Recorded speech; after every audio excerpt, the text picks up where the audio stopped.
Ahoy gamers, I am back. So that poor Dribble here doesn't have to solo cast anymore. You know, really truly doing like some amazing work out there. Yeah. You sound so dead. I hope you're okay. It's all good. So now we're gonna be seeing Marist College up against Rider University. Did I hear that right? Can you please reiterate to me the names of the players?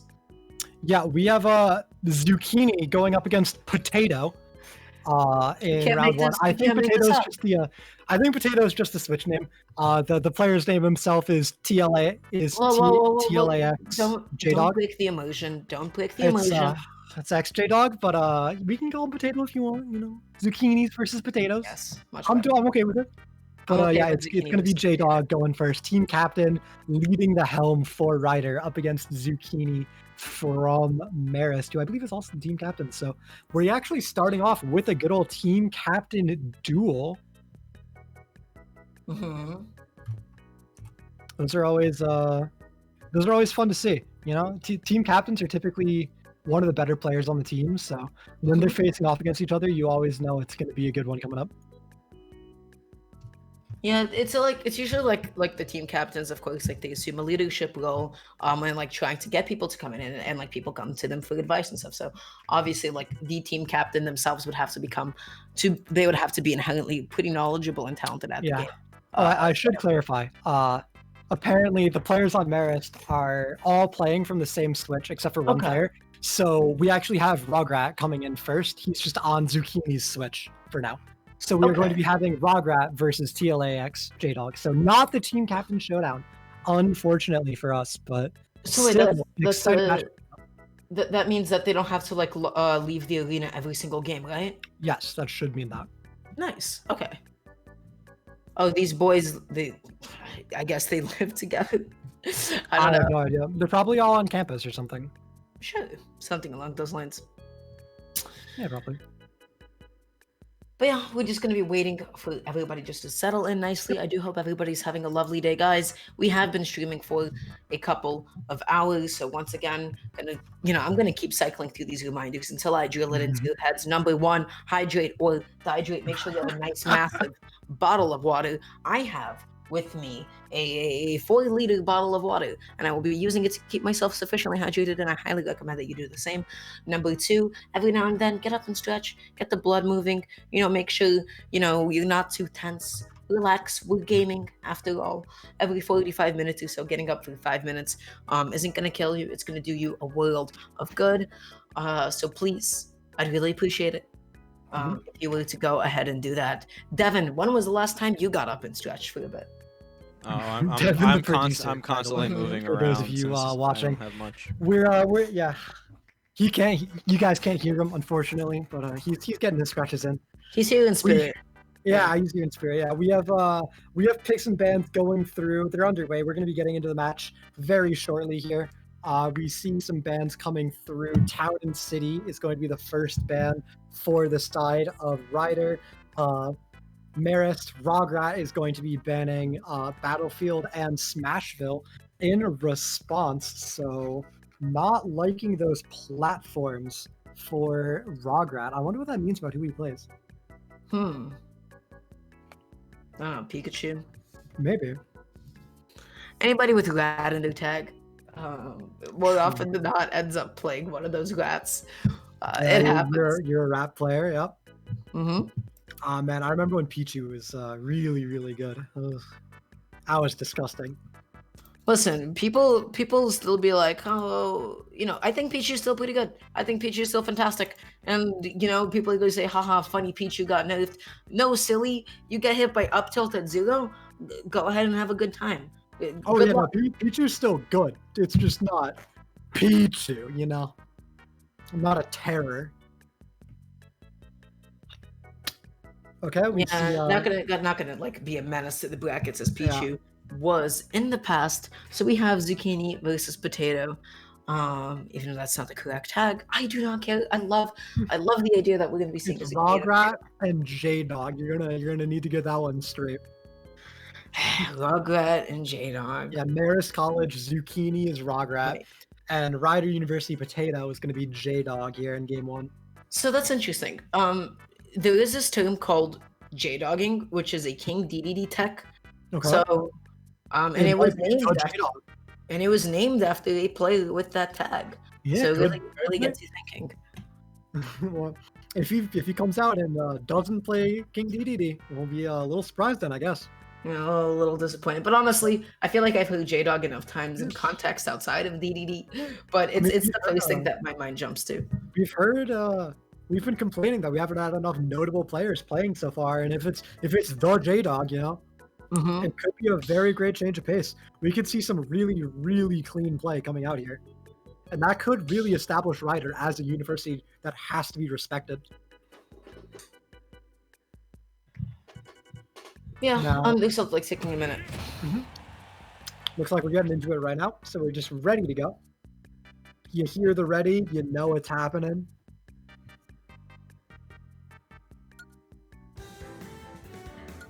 Oh no! The arena timed out, so it looks like we lied to you. We'll get back in about a minute or two. The arena died. That happens from time to time.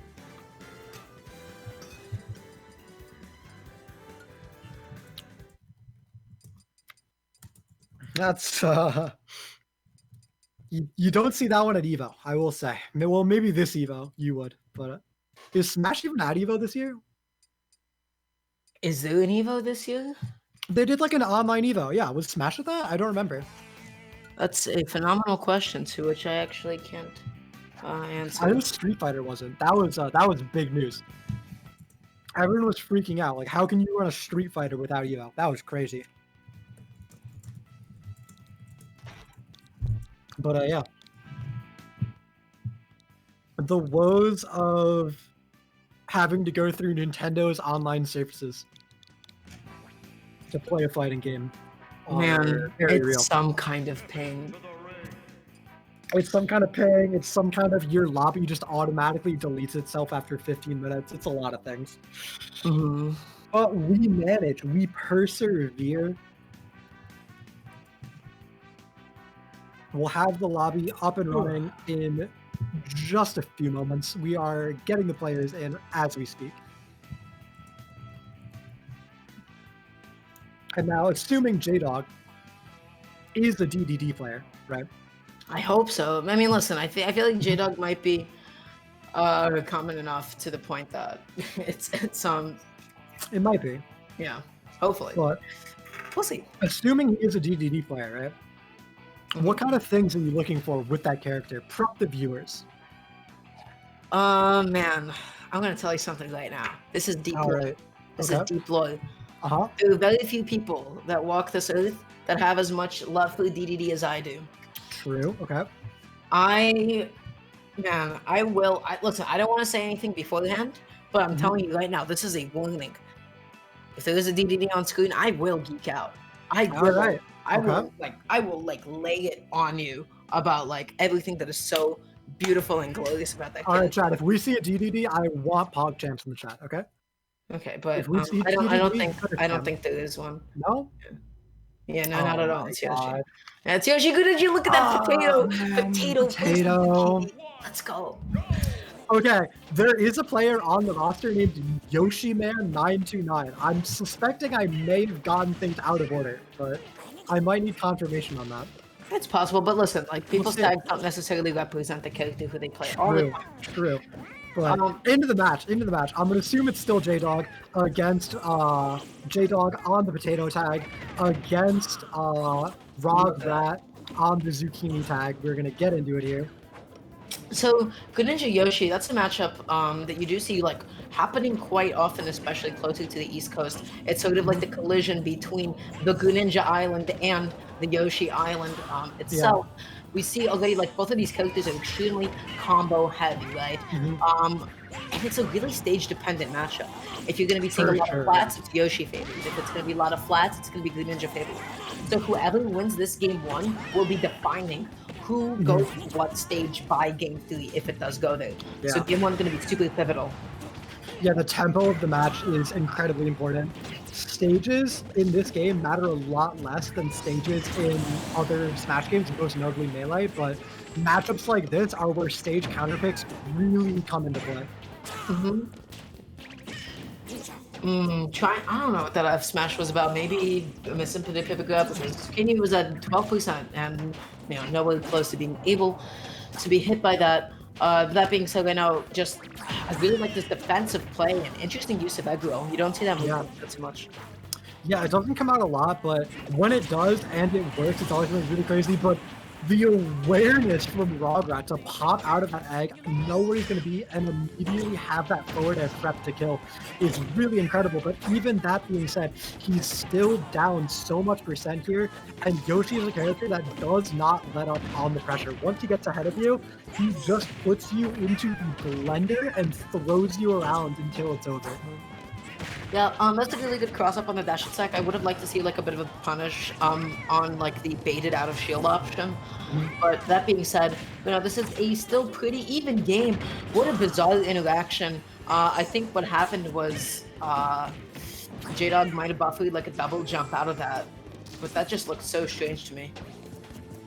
Yeah, it's a really weird one, but with that done, you see the up air connect and get rid of Rograt's stock, and we just see J-Dog keep this slim lead, but we never. Oh no! No, it pushes him off. That's so unfortunate. Man, you can't get overly zealous. Yeah, you can't get overly zealous with these kinds of things. I believe like the optimal punisher would have been something like egg into forward air. I think so, yeah. Yeah. Really unfortunate that was dropped though, but still sitting at a pretty confident lead. Yeah, a huge lead for him, up basically half the stock here in terms of how percent's looking. And you have that insurance, you have that safety knowing that you can make that bad play and lose your stock and not be worried about it. You'll still be ahead, which is just such a great mental thing to have going for you. Right now, both of them are just playing really, really patient. Good catch on that drift. You really have to overcompensate often when trying to deal with Yoshi's airspeed because he can and will go a lot farther than you'd think. But wow, phenomenal catch. Down B takes it. That is not a move you see connect very often. But when you do, it is very powerful and it takes the stocks. So that is a 1 stock or a 2 stock? That was a 1 stock, yeah, that was on the last stock still. Okay. Yoshi mates have been definitely getting like a little bit more comfortable catching jumps with down B. Yeah. Even when you're trying to shark your landing, it's always that mix-up you have to have in the back of your mind. You have to always be aware of it, and it makes playing the matchup a lot harder. So this is a little bit tough for Rugrats, and that's really just because like you lost on a flat stage. Yeah, you lost on your preferred stage, right? So that means going into game 3, if that ever resolves, the person with the stage advantage is going to be J-Dog. So that's just like really not a place where you really want to be at. And honestly, J-Dog has been really comfortable with their damage output on this kind of a stage. It can only be amplified on ones that would favor Yoshi more. Yeah, anything that has platforms is just going to make Yoshi's punish game so much stronger, and it's really going to bring that much more pain to Rograt. It's very awkward. It feels like there's not really a great stage to want to go to. I feel like as long as J-Dog bans like Kalos and FD, there's nowhere for Rograt to go that he feels good about. Yeah, that being said, I also... I have confirmation. It is Yoshi Man playing right now. It is Yoshi Man. I did receive them out of order. Yeah, okay. Damn, what kind of a detective am I if I can't even put two together? Yoshi Man was the one playing Yoshi all along? That's crazy, Yeah. We truly live in... I guess he's not the one playing Yoshi anymore. These are some character switches. Okay. I have never seen a Greninja switch from Greninja into Incineroar, and I have never, ever seen a Yoshi switch from Yoshi into Bowser Jr. I've never seen anyone voluntarily pick Bowser Jr., period. It's just tough. Honestly, that character, he definitely has like plenty of stuff, especially on Battlefield. It's a fantastic stage for Bowser Jr., able to get so much, like, very similar, like, strings to, like, how Game & Watch would get near extensions. Bowser Jr. really gets amazing uphill ones. Yeah. But out of the gate, we do see a very solid early lead coming out for Rograt here. He gets 2 clotheslines in a row, a 50-60% lead for him, and Incineroar brings that early kill power. Bowser Jr. in that clown car makes him a pretty heavy character, but Incineroar should have no problem beating that out. Where Incineroar really struggles is off stage, just like this. We see Yoshi Man punishing it. Yoshi Man is having really like smart control of the stage. I like how he's really picking his timings to rush down, when to, play a little bit more passive. Phenomenal cross up back here. What a great back air, just absolutely catching the Incineroar's movement there and getting the restock, but he is still at 145. This is going to even things straight back up, and we're back to dead even. Rograt ties things up with Yoshi Man. Both players really not seeming that overpoweringly more skilled in the matchup so far, but we'll just have to stay. Yeah, unfortunately drifting a little bit too far with that down air, unable to get the grab off of it, which is really, really unfortunate. Right now, Yoshi Man setting up a tech, she's not able to get too much off of it. Good catch. High recovery, phenomenal. Really great down air from Rograt on this Incineroar here. That's going to put him in a very commanding lead. It could take 30% more before Bowser Jr. really has a good chance to take this stock away, which gives Rograt plenty of time to build extra credit and extend his lead even further. Well, Incineroar really lacks the out-of-shield options to punish that. I think he might have been able to throw out like a reverse up B, but that's like super committal and it could be a little bit funky on Battlefield. And there goes the stock. Yeah, only 26% was the extra credit. The game is basically dead even here. Yeah, you got to be careful about the way that you're extending on Incineroar. If something isn't too safe, you always got to be prepared just to dash back and shield or something. Mamma mia. Ooh, that was a little too close for comfort. This Bowser Jr. is getting up to these really high percents, and that's going to be what takes it. Yeah, golden. That was really tough. Yeah, there's game 2 going in Rograt's favor. Means we will be having another game 3 here. Yet another 1 stock. Means things are going to be tied up. Both players won their games by 1 stock. So whoever wins game 3 here will be guaranteed a minimum 3 stock lead, 3-point lead for their team in the matchup, potentially more. So yeah, like this is like a completely neutral game right now. Either way, no matter like where it's coming out, like it's the bleeding has like essentially been cut, right? Like they've already like caught all their losses. They both like received a point. Man, I'm just like a little bit shook that they, like, what do you call it? Swap? Yeah, the double swap into some into characters that deviate from tradition. Yeah. Like it's not like one of them like went Palutena and then the other one went Wolf, like reject tradition, embrace modernity, True. Reject tier lists, embrace playing by your heart. Reject tier lists, embrace pressing buttons. So going into game 3. I have no predictions. I don't know what's gonna happen. Do you know what's gonna happen? No. Yeah, no, not at all. I'm just as lost as you on our toes. Okay, well now this is Incineroar Yoshi, and man, understandable. Once Yoshi like juggles you for a little bit, like you are, that's tough. Incineroar into Yoshi sounds brutal. This is FD mode PS2. They're gonna run off an SD. Okay. Somebody misinputted.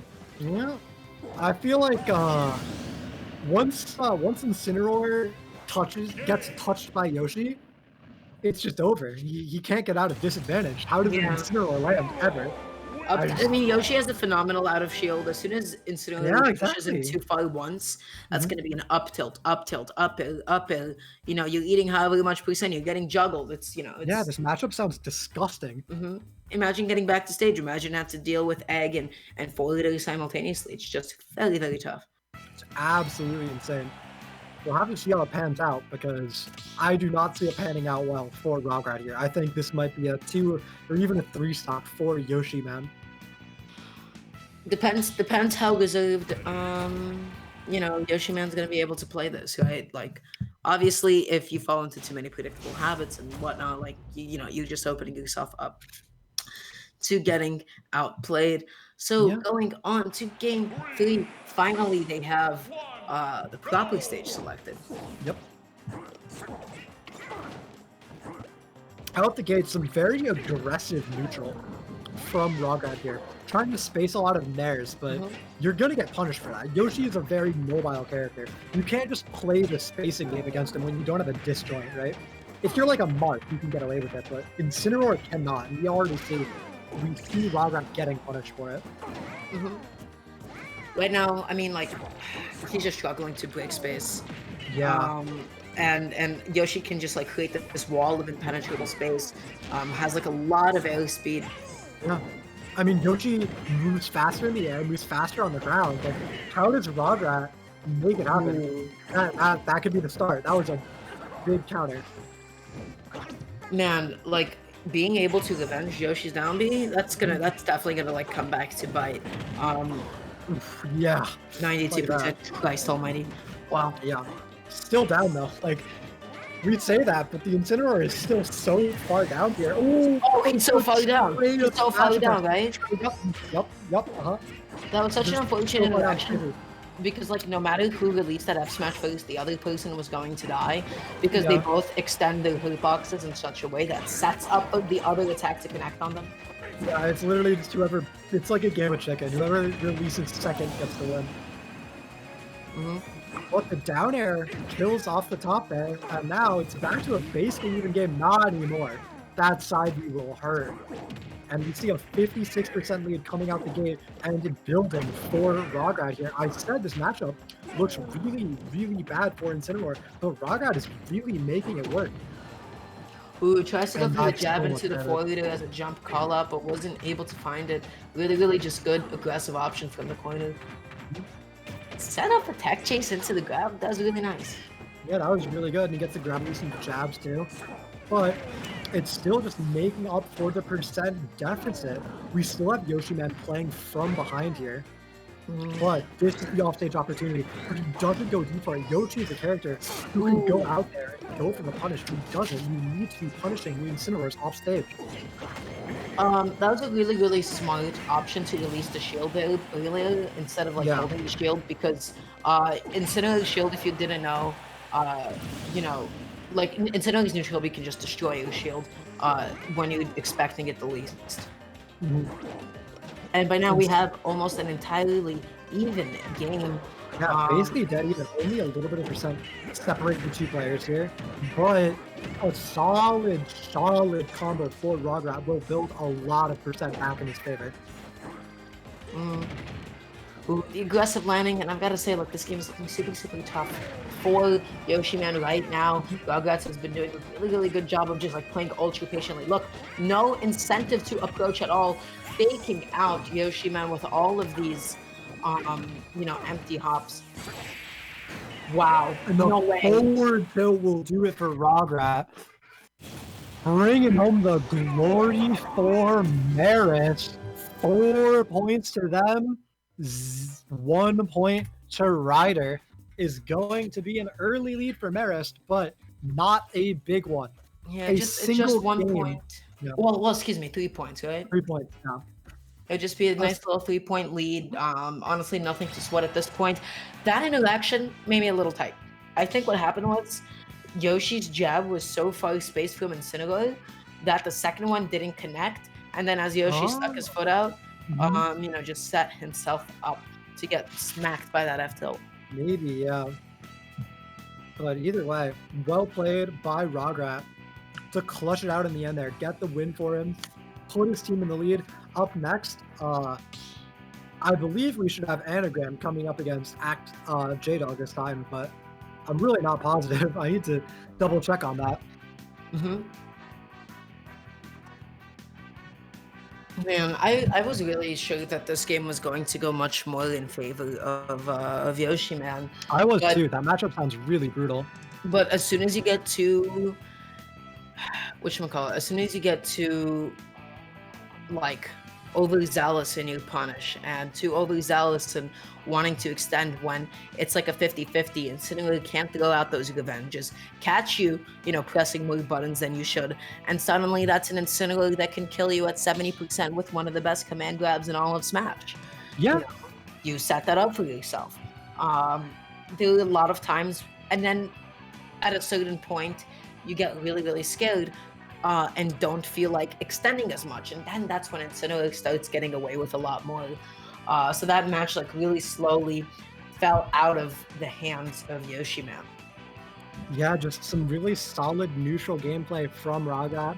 Just stuffing out approaches, built him so much percent. He was able to find the win. And up next, we have Marist College's Anagram going up against Rider University's The Sonic Rally. Or The Sonic Ray, sorry.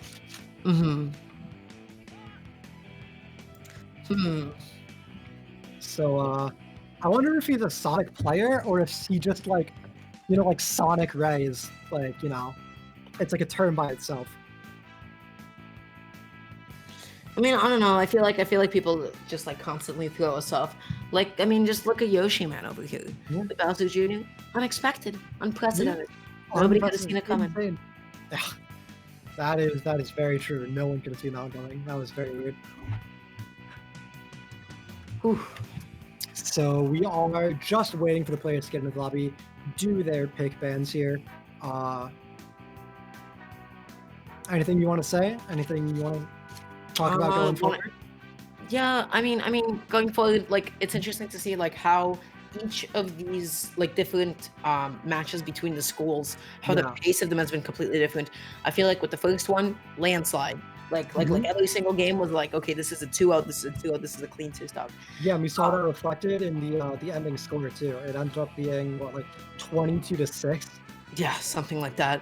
And then into the next one, again, an early lead was obtained, but I feel like the matches were definitely a lot tighter at some points. And then with this one, we've already seen a bunch of neck-to-neck games.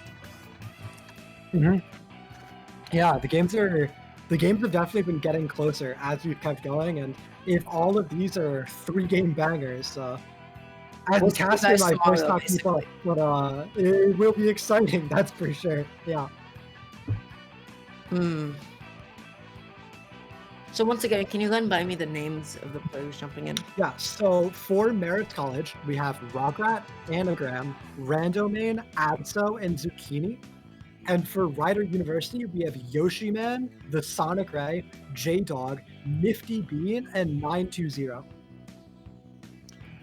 I'm looking through the player database to see if I can find any sauce in anybody, to see if I can find... yeah, we do. We have some... we're privy to some player bios. We haven't really been whipping it out, though. I'm thinking. Nifty... Yeah, man, I just like the name Nifty Bean. Regardless of anything else, I just like the name Nifty Bean. That's a good one. We were talking about good names earlier. That's one for the list. A lot of these players are not ones to actually typically enter too many Smash GG registered brackets. I'm looking through the player database that is based off of the archives, and very few of these names are showing up. So either at some point they switched their tags or something along those lines, but yeah, there's not a whole lot of them. Well, I will say, Marist College was playing in EGF Season 1, so I have seen some of their games, and the player who really stands out in my memory is Randomane. Randomane, I don't remember who he plays, but I just remember always being impressed when he played. I think it might have been Game & Watch or Captain Falcon or something really crazy, something that kind of goes in and gets hyped. So I'm excited for match 3. That's when he's slotted to be coming in. see what it can bring to the table. Mm-hmm. But as far as our match 2 between Anagram and the Sonic Ray is going along, we are into our picks and bans. Sonic Ray has banned Town and City. And that's where we're up to right now. So we will be getting into the game pretty shortly. We just need to wait a little bit longer. Mm-hmm.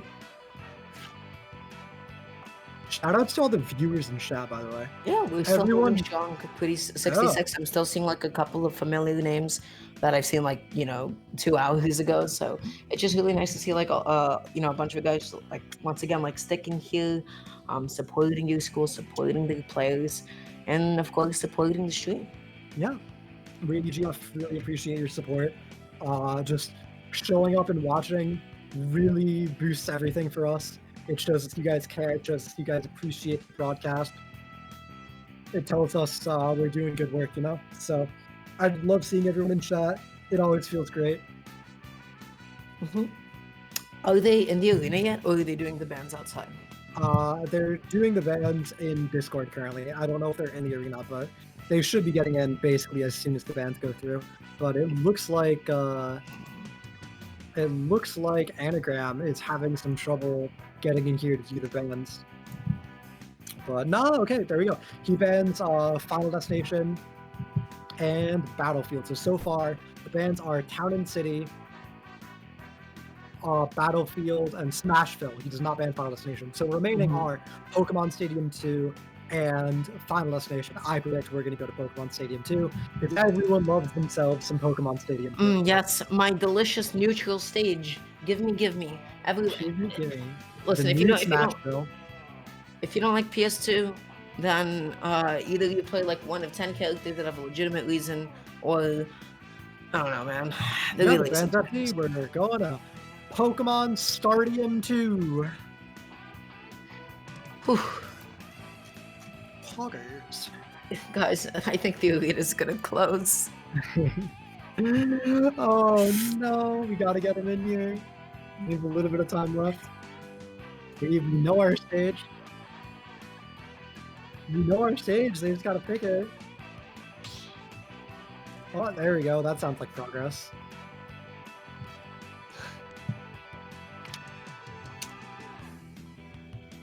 Please, guys, this is just a race. This is a race. I am anticipating this. It's a race against time. All right, new implement. All right, EGF production. Are you listening? We implement a Smash lobby timer. We put it at the top corner. It's a race against time. It adds hype to the downtime. Okay, I'm a production genius. All right, I guarantee you this will increase your viewership 30-fold. People will turn into stream just to see if the players can beat the timer. They'll leave for the match, but that's fine, okay? As long as you get the peak viewership during some point, it doesn't matter, okay? So, okay, we're into it. Oh, thank goodness. Like, I'm telling you right now, I think we were seconds. We were actually like merely seconds away from quite possibly, yeah. Okay, so this is really, really exciting. It's actually a really good matchup. This is a good one. So please tell me about the names of these players. Okay. So we have Anagram, it's Anna, and we have TSR is the Sonic Ray. Mm-hmm. So those are the players.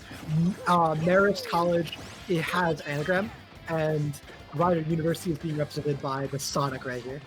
Mm-hmm. So something immediately like interesting to me going into this matchup is Lucas cannot land on Mario's shield as comfortably as Lucas would be able to in other matchups. Lucas is very much so a block string character. Lucas lands on your shield, Lucas conditions your shield, very similar to Roy in that sense. But you can't always get away with the same things because Mario's up out of shield extraordinarily quick.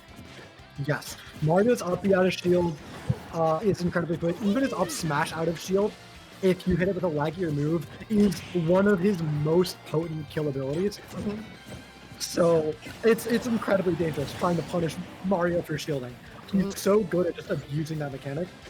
And Lucas is a character who really wants to catch you in your shield and get a punish for it. So it makes the dynamic of the matchup very awkward for him. Now, I've got to say, I really love this mix-up of magnet movement from Anagram right now. It's just Yes. making themselves super untouchable, super unhittable. We're just seeing like Sonic just struggle to engage. Yeah, it's so hard for him to get in, to find any openings to make anything happen so far. It really is just Anagram controlling the pace, making sure Sonic Ray on this Mario just cannot get in, cannot find these openings that he needs. And already we see the stock count going to 3-1 here. Getting evened up immediately, but still, Anagram up an entire stock here is absolutely brutal if you are the Sonic Ray. Mm-hmm. I really like the way that Anagram is really like picking the options that they're doing with after down tilt, really like dependent on the stage and understanding the percent. Like instead of going for like an F tilt or a grab, we just saw the immediate jab at the edge of the stage from Anna, which just set up into an edge guard, got so much more damage. Anagram really doing a really good job of just understanding their own character, I feel. Yeah, he's playing incredibly smart. It's very clear that he's thinking about all of the buttons he's pressing. He's not just pressing buttons for the sake of pressing them, which is a trap that many Smash players fall into very easily. Tries to complete a down tilt, but Mario was able to get the jab out in time. Getting a little bit greedy with that F smash though. Really didn't have a lead on it, wouldn't have killed either way. So it was just like an unnecessary overcommitment. Really yeah, I don't know if that would have killed though. Lucas's FP, unlike Ness's, does not. It's a lot weaker, yeah. But at 160, it might have. The PK Fire will not though, but it'll be very close. And now it's a very awkward ledge trap situation, but TSR gets the clip. The PK Fire not quite going to do it, looking a little stale, but... Ooh, that might be it. Yes, it is. Yeah, honestly, at that point, it's like super difficult. Once you have no jump off stage against Lucas, it's like, okay, well, just down smash me. And that's going to be an early 2 points going over into Anagram's favor, extending Marist's lead that they've built up so far.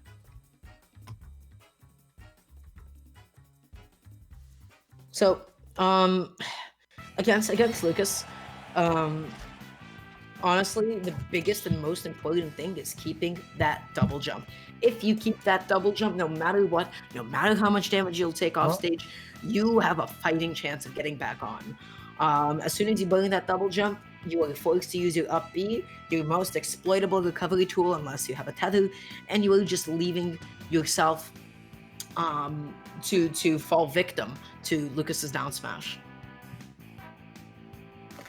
Yeah, it's Lucas's down smash is such a powerful ledge trapping tool. It hits a little bit under the ledge, it hits a little bit out further from the ledge. You really need to space your recovery absolutely perfectly to not get caught by it. And even then, it still hits multiple times and can 2-frame on each hit. So it's such an incredible tool.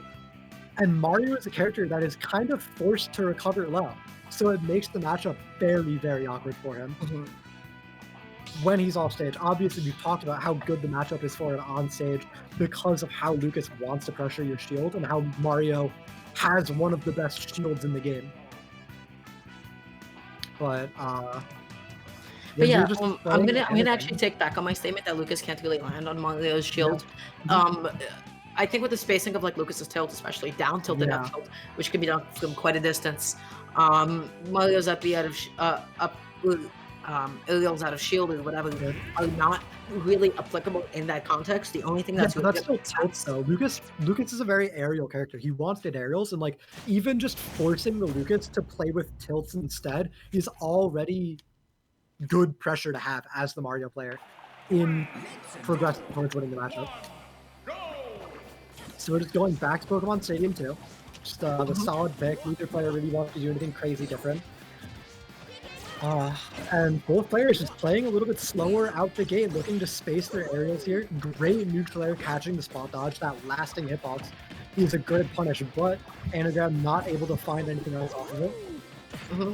Oh my god, that was such a good weight. Just understanding you know, TSR's just like rhythm and his antsiness in that moment to just jump and want to keep swinging buttons. As soon as your opponent is like moving and moving and moving, and then they wait, that is the most frightening change of tempo. Yeah, that's when agree, you know they're waiting for you. Yeah, because they're waiting. So, like, you don't know what they're waiting for, but you know they're waiting for something. So in your head, everything you do is like, is this the thing? It's always so terrifying. And once again, Anagram is out to a really great early start. The PK Fire sniping the kill. Only 72%, 80% now on Anagram. He's too low, right? Yeah, he just goes a little too low on that recovery, and now things are back to dead even. But yeah, recovering on PS2 is definitely like really difficult for Lucas. He lets him go back super deep.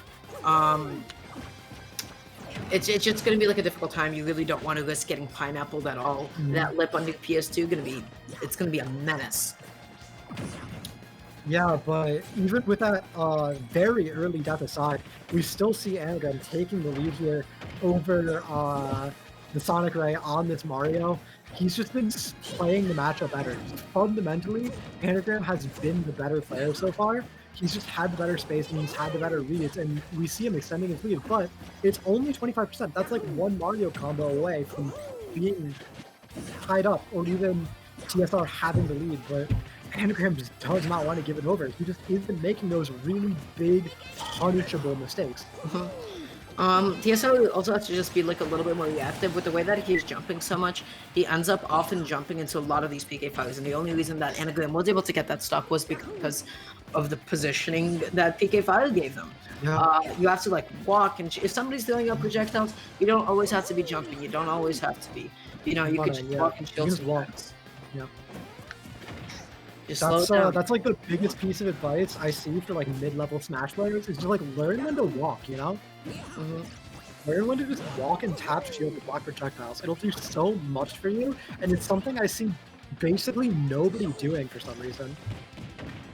Who tries to go for some like drag down air stuff, was not able to find it on the plat. I do appreciate the attempt. Nonetheless, good weight once again. TSR getting a little bit too antsy with these bottom presses. Yeah, he's good. He's really fishing for it. He knows he's behind. He knows he needs to find the big play to even things up. But the problem is, once you're in that mindset, you become more predictable, and then you just get more and more behind. You really just need to take a deep breath and slow it down, and keep playing the same fundamentals. So right now, Anagram trying to set something up with falling up there. I'm not sure what kind of kill he'd be able to get off of that. Perhaps a forward.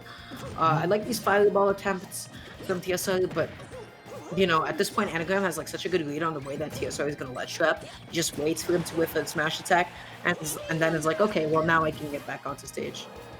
Yeah, and we see TSR at such a high percent on his last stock. Even if he takes this stock off of Anagram, it would really need to be a miracle 0 to death to make it happen. Maybe he just plays for the one stock, but he can't even do that. The down air will take it. That's a really lovely finish.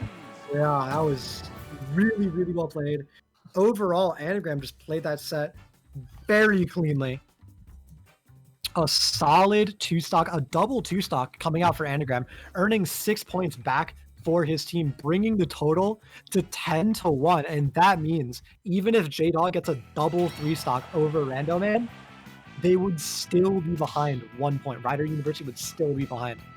So it's not over, but it is starting to look dire. Rider University really needs to step things up and bring in the players who can take the lead for them here.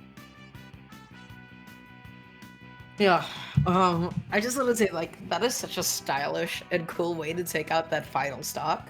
Yeah. When somebody get up, actually, the way I think about it, if you fake get up attack out of shield, like at ledge like that, you could kill somebody theoretically from any precept with drag down airs off the stage. That is such a unique option, and now I'm terrified to get up attack against Lucas. Yeah, just don't do it, you know? Just don't get up it. You know, some people do say it's the best move in the game, but man, maybe not, you know? Maybe a fully invulnerable with the down airs. Having a multi-hit down air that you can drift with that locks you into its final spike. Lucas down air is just such an insane move.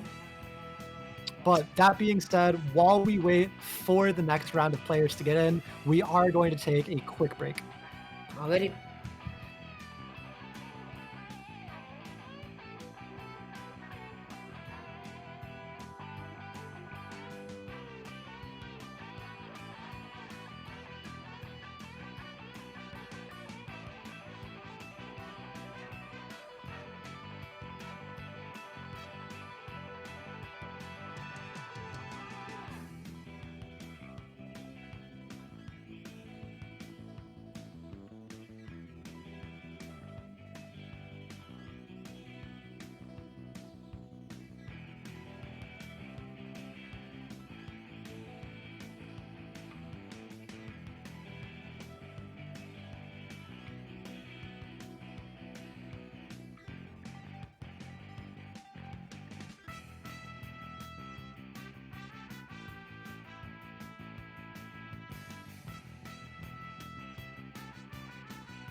Hello and welcome back, everybody. We are getting into game 3 of the match between Marist and Rider University.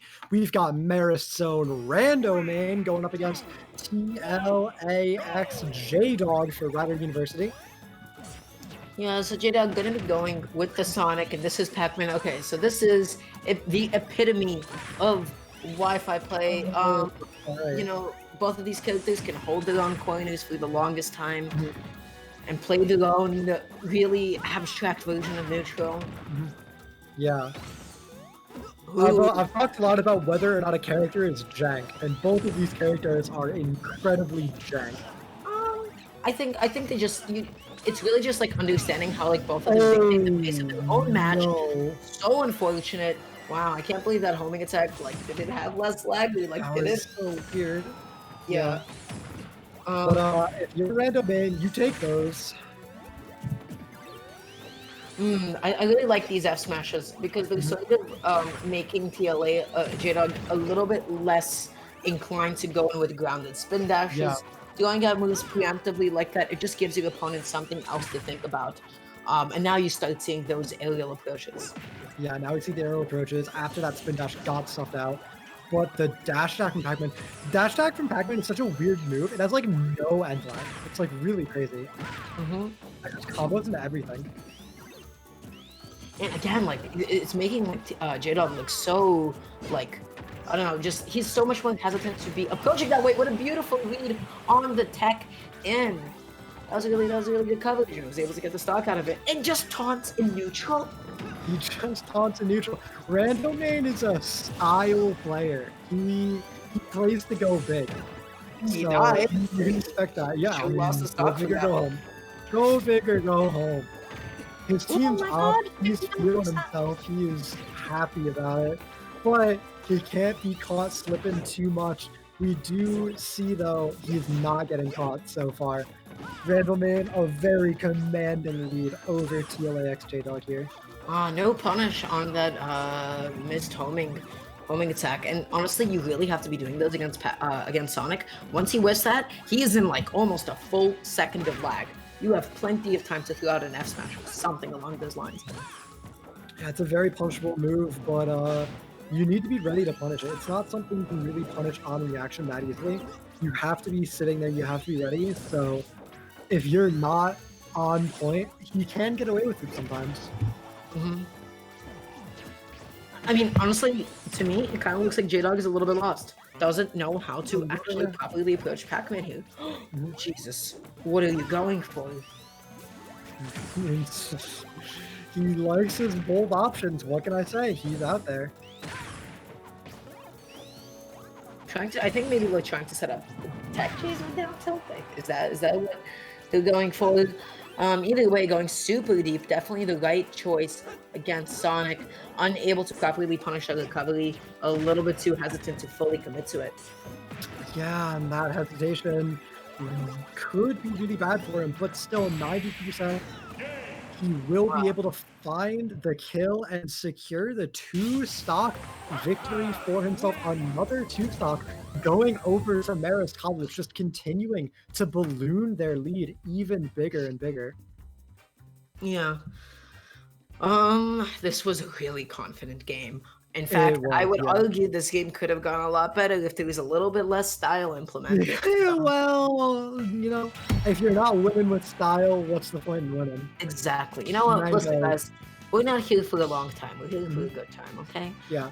So we might as well make the most out of it. If I've learned one thing, it's that if you play like Mango, you win the games. So, you know, sometimes you gotta go out there and do it. You'll win one of them eventually. True. What I really liked was how, whatchamacallem, what's the name of the Pac-Man player? Random Man.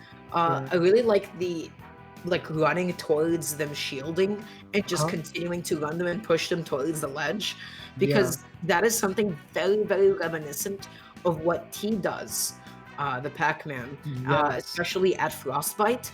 And it was probably like one of the most iconic moments of that entire tournament, the way that T would run towards your shield, push your shield all the way to the edge, and then get an F smash on you as you're closer to the edge of the stage. Like, it's scary. Like, it happens before you realize it's happening. Yeah, so many people just can't react in time, and they're so afraid because if Pac-Man goes for any option, like if you try to get out and Pac-Man just decides like, oh, now is the time I'll forward smash instead, then you get punished and you want to just sit in your shield because Pac-Man's grab is very weak.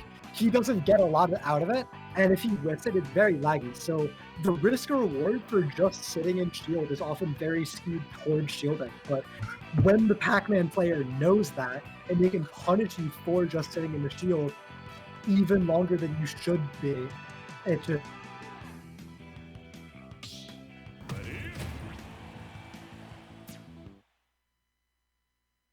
Hello? Yes. Okay, my Discord crashed for a second there. I'm back now. Listen, man, it's Discord. It's gonna be crashing. It's gonna be dying. It's gonna be dropping Yikes. packs. Yeah, Such is the reality true. of Kalos. Is this the first Kalos of the day? There's no way. Impossible. In how many games the first Kalos? I mean, there's been no Lilats yet, but no one likes Lilat. But yeah, the first Kalos of the day. That's kind of crazy. I love Kalos. New England loves Kalos.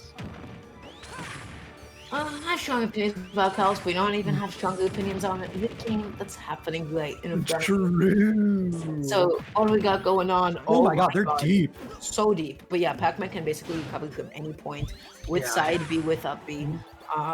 Like, listen, the only way Pac-Man's not gonna get back onto the stage. Ooh, no tech though. But once again, Pac-Man makes it not. Oh, what happened? I think he had too much lag. Tell me that was the red platform. Oh my god, it might have been a red platform. That would be insane. That was so cool, man. Oh my god. Woo, but yeah, a really good early lead for J-Man here, TLA J-Man. Oh my god, that kills, right? No. Yeah, no, not quite. I would like to think that... Ooh, that scared me a little bit, that misdrift. Yeah. I would like to think that that was intentional on Randoming's part. If it was intentional, if it didn't, it was an accident. Yeah. But I'm gonna keep... I would like to believe. Okay. That being said, this is looking like a much different game already. Randoming is looking a lot less confident. I feel like J-Dog has just become a lot more confident in the way that he's approaching and the way that they're able to effectively break space and jump in. Yeah, and especially edge guards too. Like that fire hydrant was perfectly spaced in this Randoming. That's crazy. But one thing I want to see is more of that. Exactly that. Using the fire hydrant as a wall. Sonic has a really good approach. Please tell me you saw what I just saw. Oh. Randoming just started dashing in the direction of TLA, and TLA was like dashing back frantic, not knowing what to do, and Randoming just stuck with the same direction, just holding left. But now we just have a dead even game here, 3% separating the two players. Just some random stray hits coming in for TLAX J-Dog, but Randoming has the bell in his inventory. This could be a really big combo coming through very soon, if he can pull it off. Yeah, it was that's the bell Kalos platform. Good catch on that roll in, man. That option coverage is ridiculous. Yeah, the option coverage is crazy, but dead even 38-38. No one's in the lead, and if Randoming takes this, he basically seals the series for Marist. This is do or die for J-Dog here, full rider. He needs to pull this out, take it to a game 3. And he's looking poised to do it. He's finding the hits. He's building the lead for himself. He's playing slow. He's playing smart. We're now just like creating all of these mix-ups just by charging spin dash in place there. Able to get like a couple of pokes, and honestly, that's what Sonic needs. That is Sonic's game plan. Just get a couple of hits, gone away, bad approaches from the opponent as soon as they get antsy. But the last thing you want to do is give Pac-Man too much space and let him set up a whole inventory of exactly what he needs to bring all that damage back.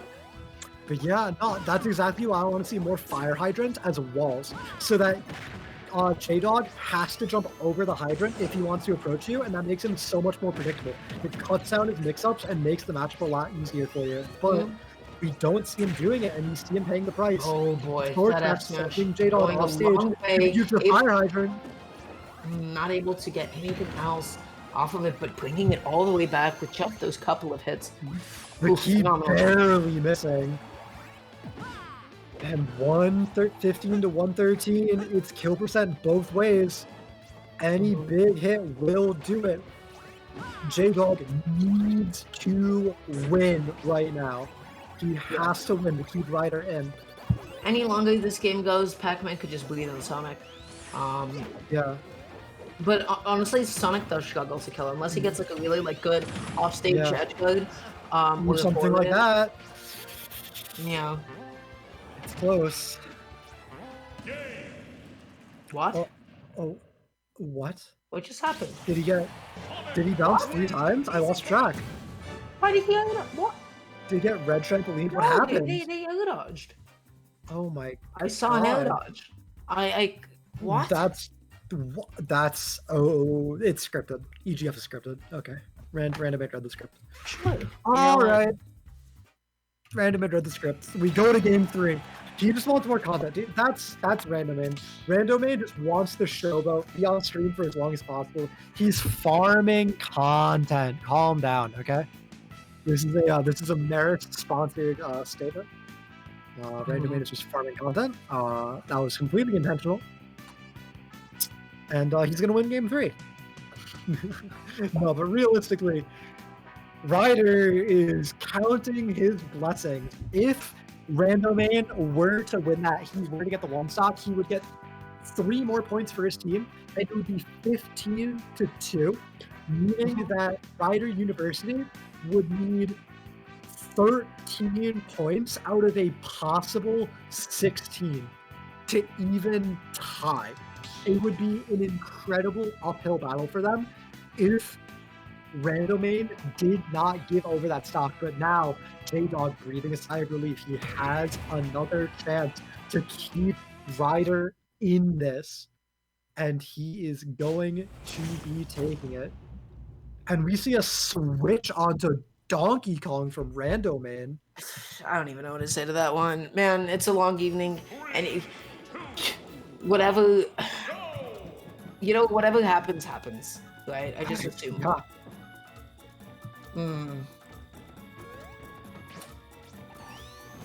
Not a whole lot starting. I mean, guys, this is Town and City for the Sonic. And this is Donkey Kong with maybe some of the... Ooh, what is happening? Maybe some lag going on? Huh. I don't know what's going on. But we'll get back to you on that.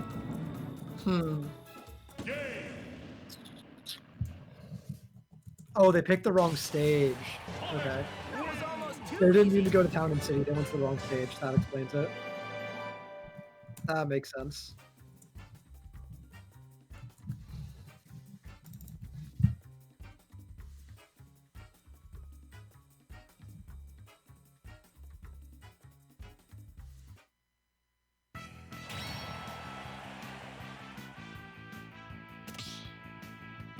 So we're gonna get back into it real quick.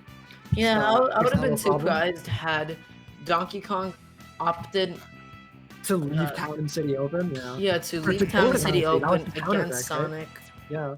That's, I mean, I don't even know what to say about that. That just sounds like a bad time waiting to happen. Yeah, but we're fixing the issue. We're going to Battlefield. This makes a lot more sense. Donkey Kong can really shark these platforms incredibly well. He can go for back airs, he can go for up airs, he can do so many things on them. It's a really solid stage for him. So ideally, you should be able to punish Donkey Kong for down tilting you at 0%. Donkey Kong, unfortunately, does not have a lot of safe hits from 0. And you could like launch it into your own combo, which would be super, like it is the optimal thing to do in that in that case. So we don't see it coming out, and therefore we see Randomain getting an early lead here. But we see an immediate response from J-Dog, evening things straight back up. And that is kind of a problem, is Sonic is a pretty light character who'll die to Donkey Kong pretty easily, but it's really hard for Donkey Kong to get to Sonic, to keep him out. You really need to put him in the corner. If Sonic ever has any room, he's just going to run away, exactly like we're seeing right now. So it's fortunate that Battlefield is a pretty small stage. There's not a whole lot of room for Sonic to run. He's fine. He's fine. I was never worried. He's fine. He's chilling. He's got an up. He's got an air dodge. You know, he's still good to some extent. Yeah, but Battlefield like really lets you set up like early ding dongs and juggles. Yeah. You're at the top platform, man. You could be dead to up air as early as 50. Yeah. But we do see J-Dog holding onto his stock for quite a while here until he gets back thrown at 100, I guess, with Rage. That will do it.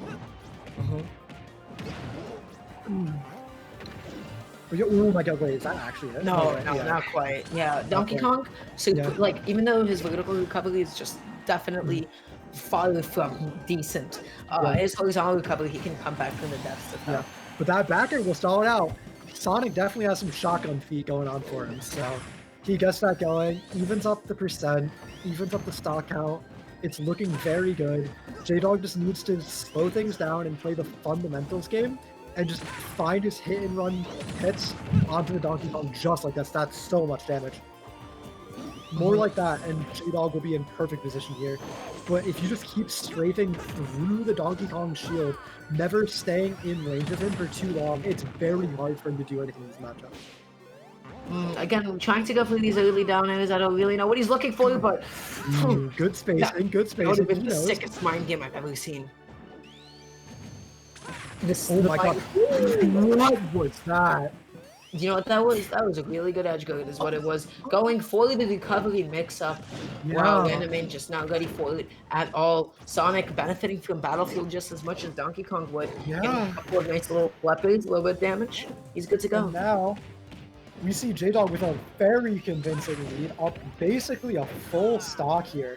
Means that he has a lot of room to play with before he is really in danger.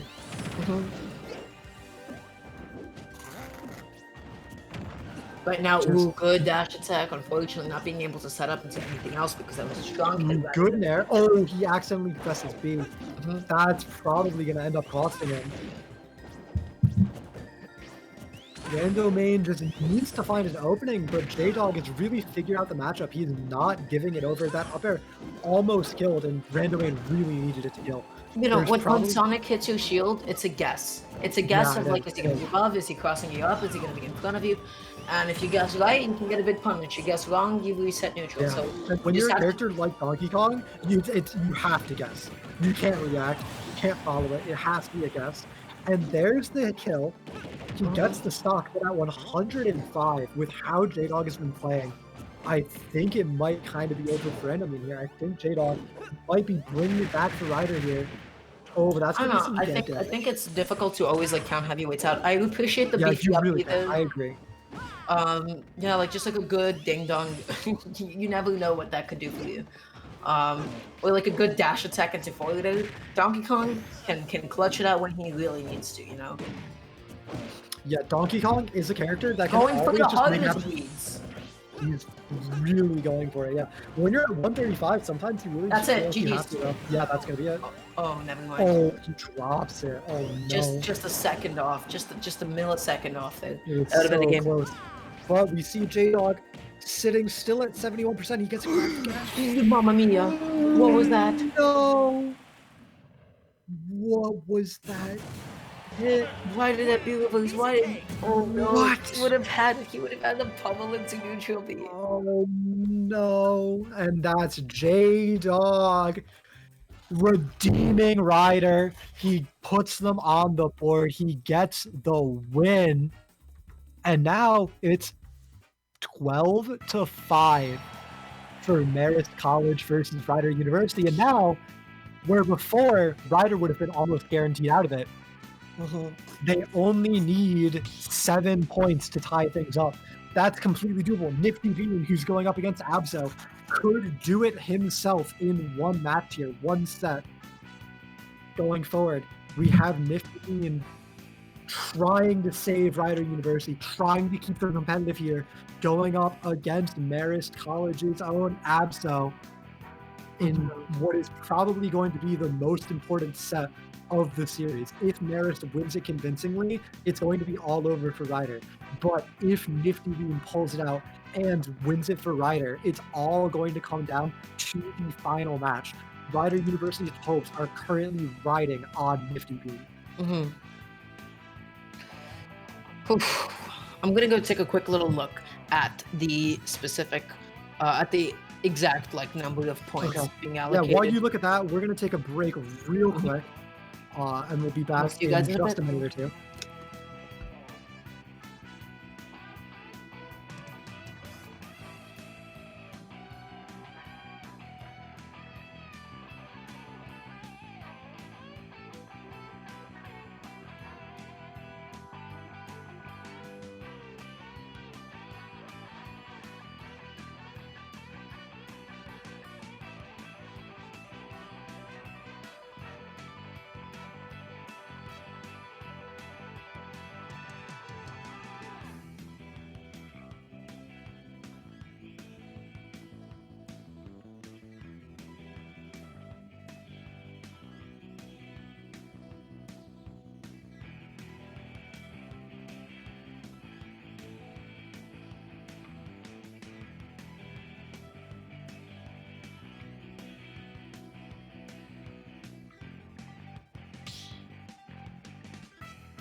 Alrighty, gamers, we are going to be jumping into our next set between Marist College and Rider University. This time, we have Nifty Bean squaring off against who from? Abso from Marist. Abso rocking the Zucchini tag here against Nifty Bean.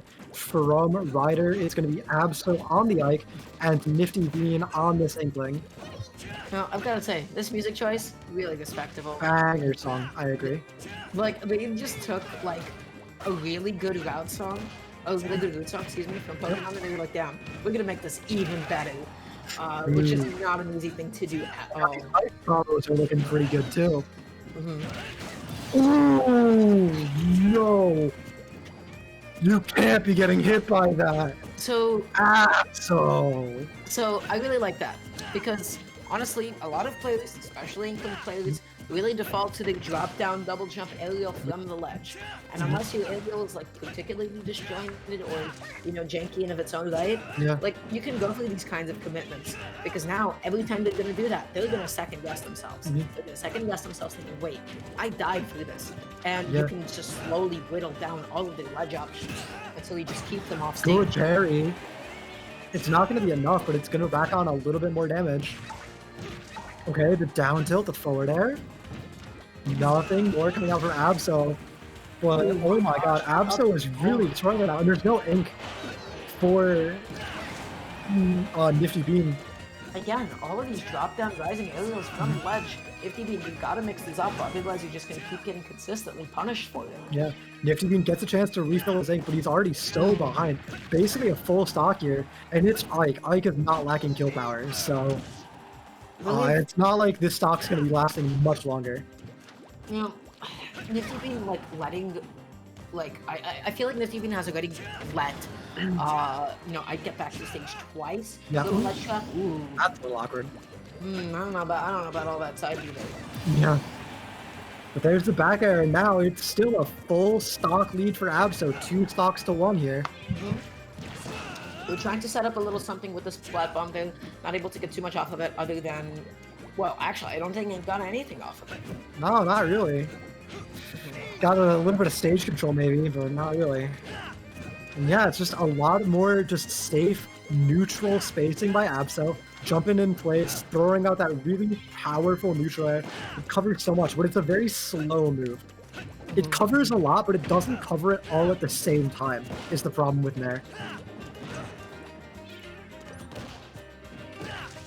But right now, I just gotta say, like, this is looking like such a good game for the Abso right now. Yeah. Battlefield, a lovely stage, just able to come to the time once again. That's a second talk taken with F Smash. So Nifty Bean into game 2 has to sit down, has to really look at themselves, really look at their hands, just have a moment of self-reflection and think, okay, I will not be air dodging back onto the ledge like that, and I will not be going for like drop down double jump aerial when they're at roll distance, because the spots that Abso has picked to go through those have been identical each time.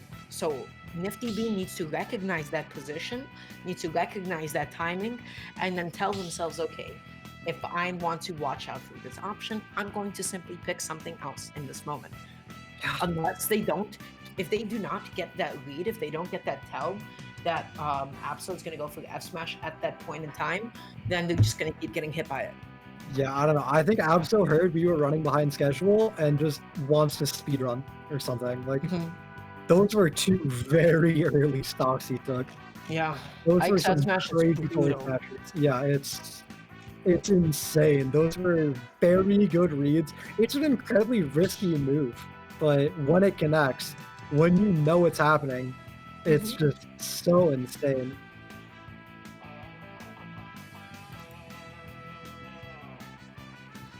Game 2, you want a bigger stage for yourself as Inkling. You want PS2. Like, listen, you're Inkling, the first thing on your head is like, for sure. No one bans PS2. Come on. Oh my god, now they're going Kirby. Okay. Oh no. Okay. Oh, that's a tilt pick. That has to be a tilt pick, right? Yes and no. So our stream producer, so I will try my best to bite my tongue on Kirby. Our producer has some very strong choice opinions on Kirby. All right. But Kirby, honestly, against Ike, as soon as Kirby gets in, can probably stay in there for quite a bit. I mean, doesn't Kirby have like really big problems with disjoints though? Absolutely. Kirby has a problem with just about everything, just because Kirby cannot get in. Kirby is so slow and is a boxer, right? Yeah. And when you're slow and you're a boxer and you don't have anything that's particularly disjointed, you're just really waiting for your opponent to get wrong and misplay and hold their shield at some point when they don't really need to be. So at that point, Nifty Bean overextended with that down smash. Should have maybe gone through some down tilts, but was unfortunately just facing the wrong direction. Oh, yeah, you can't be doing that, man. This matchup looks rough. I do not know why Nifty Bean opted for it, but it's going about exactly how I'd expect it to. Ike has a big sword, Kirby has small little nubs. It's not very fair. Yeah, it's not very fair, especially because Kirby, to some extent, also plays a lot out of shield, and Ike lands very safely on shield. Tries to go for something a little bit cheeky, like maybe an early stock with down air, or something either like, ooh, Jesus Christ. Oh my god, that was a little bit too close for me. A little bit, yeah. No, that was great, don't get me wrong, but the windbox could have easily sucked in Absol and positioned him for F Smash even better. Yeah, but we do see he's at a 3 stock to 1 lead here. This matchup is just absolutely brutal. Only 82% on Absol, a little higher now that he eats that damage. 100 for him, but it's looking rough. He doesn't get the 3 stock, which is a little bit of an upside for Nifty Beans, but it's looking pretty dire for Rider University here. It's looking like it's gonna be Marist taking home the medal today. Goes for the back through just for a little bit of stage control, tries to go for once again something nice and cheeky to yeah. This game went like exactly as predicted. This is Ike and Kirby. It's Ike into Kirby. What can you say? There was nothing to say about this one. When exactly as projected, I mean, Kirby couldn't get in. Kirby just exploded really easily. It's tough. And with that, Marist College goes up 18-5 over Rider University, meaning that Rider has no chance of a comeback anymore. Marist College has won the match, but we are going to play out the last set between Zucchini and 920. Zucchini, importantly, if he gets 4 points without giving any points over to Rider University, will lock in Marist as having the most dominant victory of the day. Currently, that accolade is held by William and Mary, who beat UConn 22-6, but Marist has potential to beat Rider 22 or more to 5 if Zucchini is able to clutch it out in the end. So some solid bragging rights are on the line. Oof.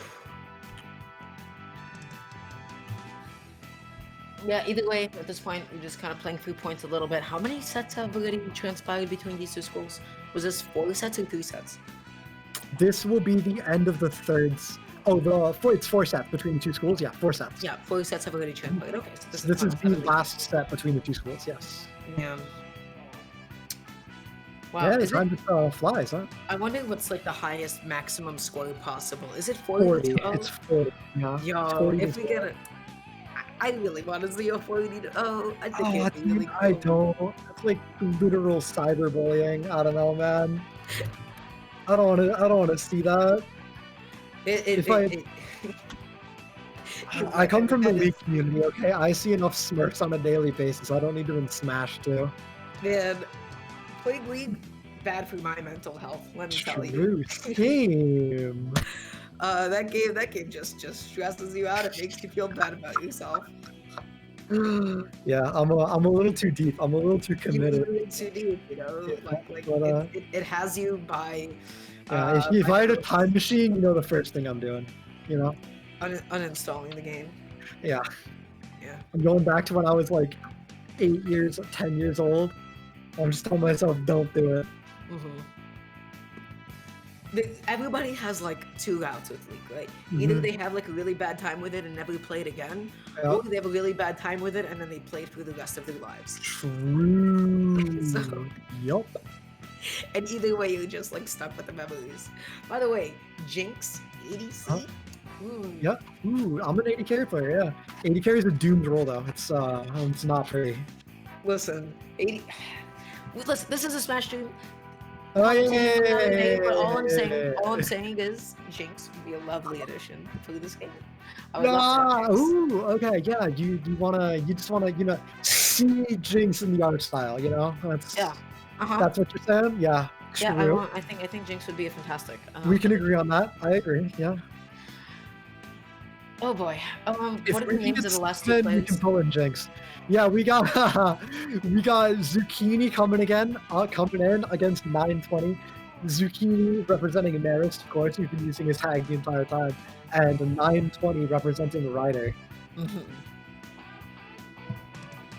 I will never live down the fact that we commentated a set of Potato versus Zucchini. To me, that was legendary. I will never forget that as long as I live. All right, there will be a quiz. 2 years, you're gonna be asked. 2 years from now. 2 years from now. Do you remember? It's gonna be the first set between Marist College and Ryder University. It's true. Yep. God, it's so legendary. All right, we're just waiting on picks and bans for a little bit here. Gonna get into it pretty soon. As I said, a lot is on the line for Marist. Bragging rights of the century, the biggest victory, the most decisive victory of the day is on the line for Marist. Ryder on the other side, trying to not let that happen. You gotta cut those losses. Yeah. Just gotta do some damage control at this point. That's all you can do. Yeah, you gotta cut your losses. Make sure you stay competitive. Of course, your point totals at the end of the season will end up mattering in cases of tiebreakers. So even when you are completely out, it is still good to try to get as many points as you can. And here we are, Zucchini versus 920. This is going to be Joker and Bowser, aka Joker, hits Bowser once and puts him in the loop forever. And just like in True, oh boy. Yep. Wrong stage again, or what? Oh yeah. Huh. Interesting. Yeah, I mean, they probably 920 probably had their FD already pre-selected. Yeah, probably. Damn, Joker won. Alright, so game 1 is gonna go to 9. Alright, game 1, yeah, solid, 1 stock, okay. I feel like, even though both players SD'd a bunch, ultimately, 920 just SD'd better. Just timed them a little bit. Yeah, honestly, true. I agree. It gets you thinking a little bit. Okay, but yeah, on paper, Joker Bowser, man, this matchup's tough. Joker hits you once, and then you're gonna be stuck in those loops, and then you're off stage, and then you Bowser, who has one of the most linear recoveries in the game, with no mix whatsoever, other than is he gonna go high, or is he gonna go low? And down guns cover both. So down guns cover both. Down guns will just keep you off stage. Long time. Down guns is an oppressive move. Oh my god. It's something that's in the game for sure. But we are immediately, starting on Smashville, able to get the up throw, 50%. Bowser just needs to win 1 or 2 neutral exchanges. Yeah, the problem is it's so hard. That might be the earliest Arsene I've ever seen. Not gonna lie to you, that was fast. Yeah, I mean that's what happens when you deal 50% within a span of 5 seconds. Oh my god, is he dead? No way, right? Yeah, he's living, but doesn't go through the for him. Okay, but the Arsene's already worn out. It's a rough matchup, but so far Zucchini has been playing it good. I've conditioned myself that Zucchini isn't Zucchini, but now it is. And I'm just I'm doubting myself every time I want to say it. Yeah, that Phil's going to be able to take the stock from across the stage. Joker gets 0%. You already know what Zucchini's looking for. He wants that grab. As soon as Zucchini gets that grab, that's going to be a clean 30%. Yeah, Bowser has insane punishes in the matchup, but the thing is, he should never be getting in range to find the punishes, but Zucchini's playing it great, he's finding the openings he needs, and he's making it so hard for 9-2-0 to play. I mean, Joker's only good. Yeah. Like when you're fighting the heavyweight, your margin of error is going to be a lot smaller since your punish game needs to be tight. Your punish needs to be like super solid, frame perfect. But as the heavyweight, you have a little bit more leniency with yours, right? You have your frame advantage can be quite generous. Mm-hmm. Yeah, Joker's a character who wins the matchup really hard and deals a lot of damage and is very safe, but he only does those things if he positions properly, if he gets those openings and finds those hits, which he is now. 9-2-0 is now, but he wasn't before, and if you're not consistently doing it, you really only can make 2 mistakes. The sweet spot fire breath does so much damage into the command grab. So I think people need to get a lot better at SDIing Bowser's fire breath because you are able to get out of it before it deals all of that menacing damage. Yeah, it deals so much. Yeah, if you don't properly SDI, you're just going to be eating an unnecessary amount. But we do see 9-2-0 keeping the stocks even. But the 75% deficit with Arsene already wearing off soon is not a good feeling, and there it is. Wow. That's going to be the kill for Zucchini, getting one more stock in his favor. Not on pace to give, on pace to give Marist that decisive victory. They get 2 points for winning the set, so if Zucchini gets a double 1 stock, it will give that accolade over to them. Yeah, I kind of feel like, man, what 920 could have done a little bit better was like, I feel like out of a lot of his throws, which should have been like those, okay, this is the big punish, here comes a big punish, this should be the combo throw. Yeah. Immediately goes for the reset. Yeah. Right? Resetting the situation with forward air or something along those lines. And then at that point, it's like, okay, well, sure you got damage, but you didn't squeeze every single last drop out of it. Yeah, you have to go for the up airs. You have to get the loops. You need to make your punishes really count. So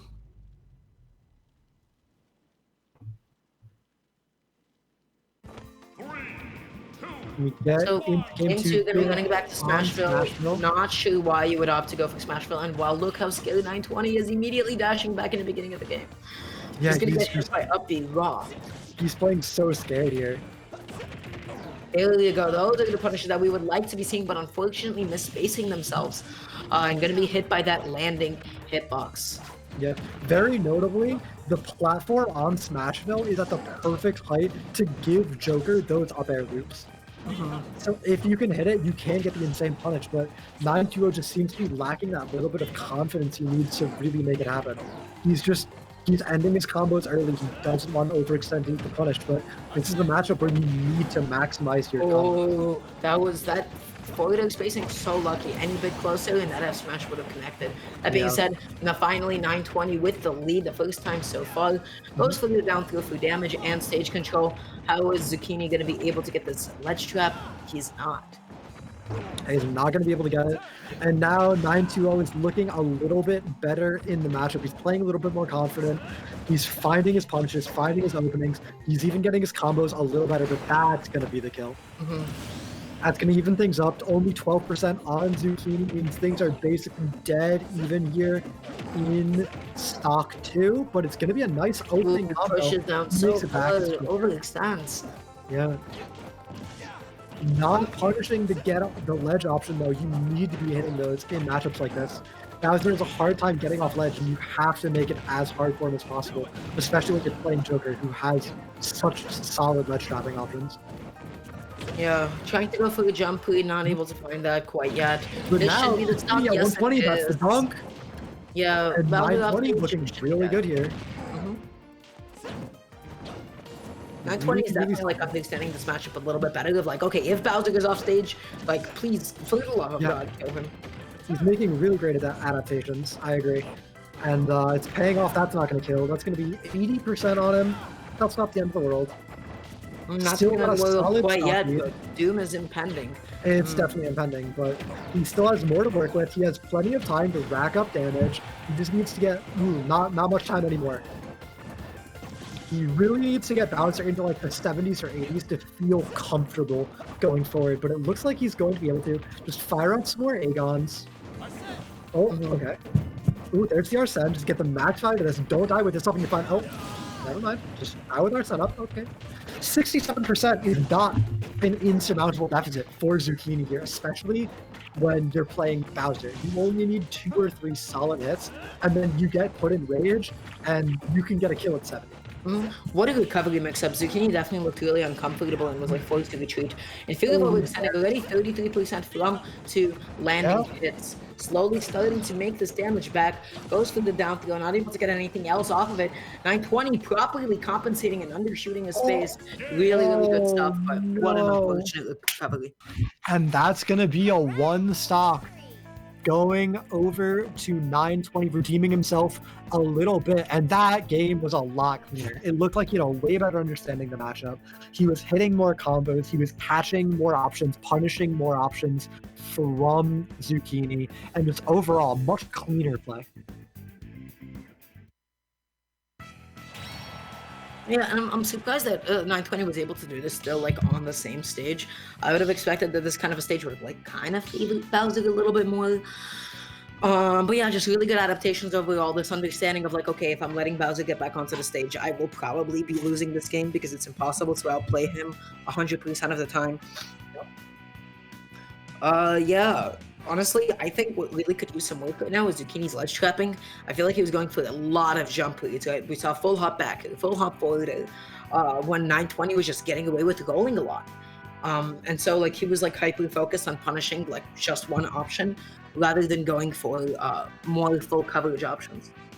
Yeah, for sure. He was, you gotta get those blinders off. You gotta see the bigger picture. You gotta make sure that you're not just looking too far into the details. You need to be seeing everything that's happening. And Zucchini switching things up. I think he knows that 920 figured out the matchup just like we do. And he is going to the Mewtwo here. Yeah, Mewtwo character, let me tell you something about Mewtwo. That character is strange. He is fast. He has 0 to 60s that are consistent. He has a ridiculous multi-jab. His down smash is super fast, but then sometimes he just gets blown up. Why? Because he's a big body floaty, and you just like a massive, massive hitbox for the opponent. Yeah, that tail is not much of a disjoint. It's all him. Ooh. Oh no, 920, not like that. Yeah, not that's so tough enough that game. No, but Joker's a really good character. Joker can definitely make the front back happen. You're already warmed up on the Joker, whereas Zucchini needs to warm up his Mewtwo. He just played 2 Bowser games. These are very different characters. It's very reasonable to run it back to make it happen. I really like the use of like the really weak Shadow Balls from Zucchini. They're just such a good neutral tool. Is your opponent going to shield? Is your opponent going to jump? It's just such a good way to like probe and understand how your opponent likes to approach against him. Ooh, and he connects the charge Shadow Ball too. That's some really solid percent for Zucchini here. He makes it back onto stage. He's kind of trying to get ledge trapped, but not quite going to find it. A little bit of a punish afterward on the roll in. And we reset the ultra deep recovery. That's exactly what you got to be doing. Mewtwo definitely has the luxury of doing that. Smash for 920.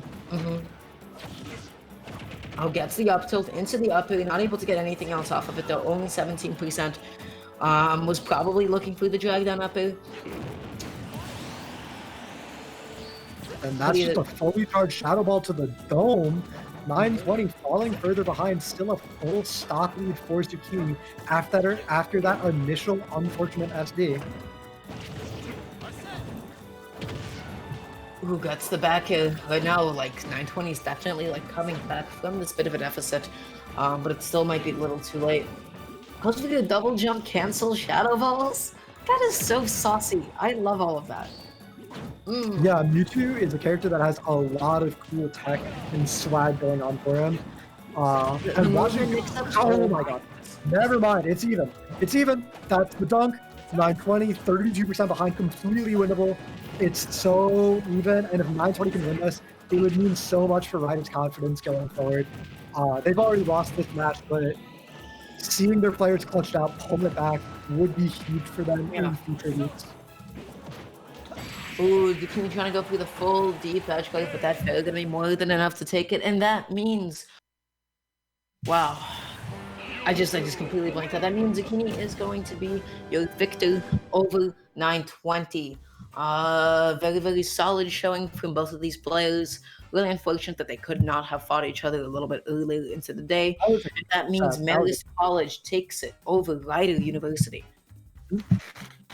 Yeah, they're going to take it. They are not going to get the record for biggest blowout. They're going to tie it 22-6, the exact same scoreline as William and Mary versus University of Connecticut. I'm really excited in the future weeks to see Marist College fight William and Mary. Both teams really dominated their matchup and had just really strong contenders in every single step of the way. So I want to see these two teams fight each other in future weeks. And with that being said, we have concluded Game 3 for tonight. We will be moving on to Game 4 extremely shortly. For everybody that might be rotating out because they wanted to come out and support their boys for Marist and Rider, thank you so much for watching. If you haven't done so already, please follow the Twitch stream. First and foremost, please make sure to follow our production staff, House of 3000 on Twitter, Toxic Gerbil, your social? At Toxic_Gerbil on Twitter. Make sure to drop a follow. And you can follow me at Smash on Twitter. Just my tag plus a little smash at the end of it. And with that being said, we're just going to go into a brief intermission for a few minutes until we're ready to start Game 4.